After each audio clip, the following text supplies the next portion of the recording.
성공처럼 보였던 건물주 은퇴, 비용과 리스크를 계산해보니 달랐던 현실. 은퇴하면 뭐 할 거예요? 이 질문을 받으면 많은 사람들이 비슷한 그림을 떠올린다. 월세 꼬박꼬박 들어오는 건물 하나쯤 가지고 아침엔 커피 한 잔 마시며 신문 보고 굳이 출근하지 않아도 되는 살.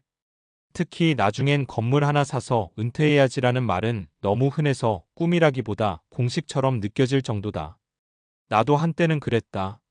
회사 생활에 지치고 언제 잘릴지 모르는 불안 속에서 그래도 건물 주면 다르지 않을까 하는 생각을 했다.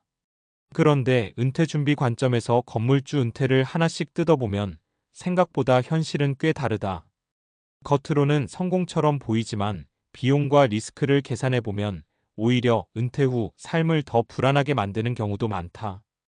은퇴 자산으로서 건물 정말 안정적일까? 많은 사람들이 건물을 은퇴 자산으로 보는 이유는 단순하다. 매달 현금 흐름이 생기고 실물 자산이라 심리적으로 안정되고 시간이 지나면 가격이 오를 거라는 기대가 있기 때문이다. 문제는 이 세 가지가 항상 동시에 성립하지 않는다는 것이다. 특히 은퇴 후에는 조금 불편해도 괜찮다가 아니라 예측 가능해야 한다가 훨씬 중요해진다. 그런데 건물은 생각보다 변수가 많다. 사례 1. 월세는 나오는데 손에 남는 돈은 없던 어씨. 어씨는 50대 초반에 회사를 나와 소형 상가 건물을 하나 샀다. 겉으로 보면 성공적인 은퇴처럼 보였다. 월세는 매달 1,200만 원 정도 들어왔다. 주변에서도 다들 이제 걱정 없겠다고 말했다. 그런데 실제 계산은 달랐다. 대출 이자, 건물 관리비, 엘리베이터 외벽 보수 적립금, 공실 대비 예비비, 재산세 종합부동산세. 이걸 다 빼고 나니 실제로 어씨가 생활비로 쓸 수 있는 돈은 월 400만 원 남짓이었다. 거기다 공실이 한 칸 생기면 바로 마이너스로 돌아섰다. 어씨 말이 인상적이었다. 월세는 분명히 나오는데 마음이 전혀 안 편해요. 월급 받을 때보다 더 신경 쓰여요. 은퇴 후 삶에서 중요한 건 금액의 크기보다 스트레스의 크기인데 이 부분을 놓친 경우다. 은퇴 후에는 관리 능력도 자산이다. 건물은 가만히 두면 돈을 벌어다 주는 자산이 아니다. 계속 관리해야 한다. 임차인과의 분쟁, 수리 요청, 계약 갱신 문제, 예상치 못한 고장들. 젊을 때야 이 정도야 뭐하고 넘길 수 있지만 은퇴 후에는 다르다. 특히 건강이 자산이 되는 시기에는 이런 일들이 생각보다 크게 다가온다. 사례 2. 몸이 힘들어지자 건물이 짐이 된 B씨. B씨는 은퇴 후 3년 정도는 만족스럽게 지냈다. 직접 건물 관리도 하고 임차인들과 관계도 좋았다. 그런데 60대 중반을 넘기면서 허리와 무릎이 안 좋아졌다. 문제는 그때부터였다. 현장 확인이 부담스러워지고 관리 업체를 쓰자니 비용이 커지고 작은 문제도 미루게 되면서 더 큰 수리로 번지고 결국 B씨는 건물을 팔기로 마음먹었지만 부동산 경기가 안 좋을 때라 원하는 가격에 팔지 못했다. 은퇴 자산이라 생각했던 건물이 오히려 발목을 잡았다는 표현이 딱 맞았다. 건물은 현금화 시점도 리스크다. 은퇴 자산에서 중요한 질문은 이거다. 내가 돈이 필요할 때 바로 쓸 수 있는가? 건물은 그렇지 않다. 팔고 싶을 때 바로 팔리지 않는다. 가격 협상, 세금, 매수자 상황까지 다 맞아야 한다.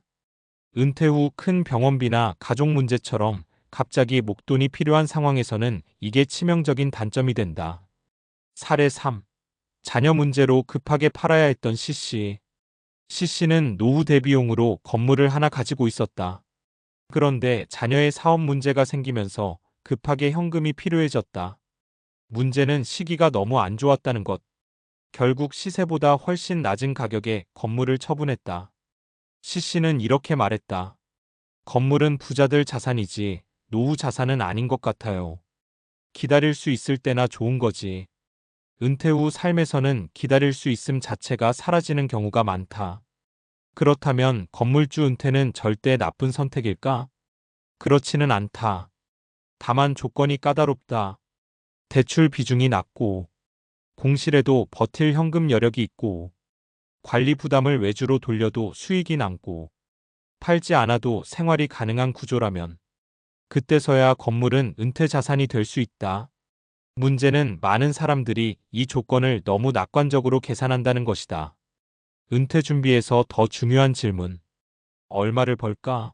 보다 중요한 질문은 이거다. 이 자산이 내 삶을 편하게 해줄까?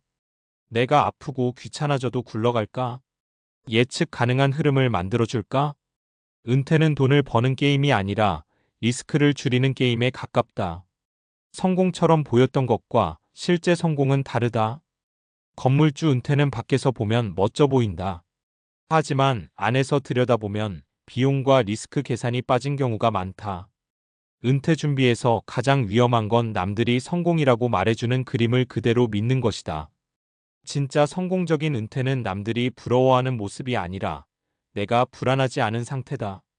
조용한 일상, 예측 가능한 수입, 그리고 내 몸과 시간을 지킬 수 있는 구조. 이 기준으로 다시 보면 건물주 은퇴는 선택지 중 하나일 뿐 정답은 아니다. 은퇴 준비를 하고 있다면 이제는 이렇게 물어봐야 한다. 이 자산이 나를 부자로 만들어줄까? 가 아니라 이 자산이 나를 편안하게 해줄까? 이 질문에 솔직하게 답할 수 있을 때 비로소 진짜 은퇴 설계가 시작된다.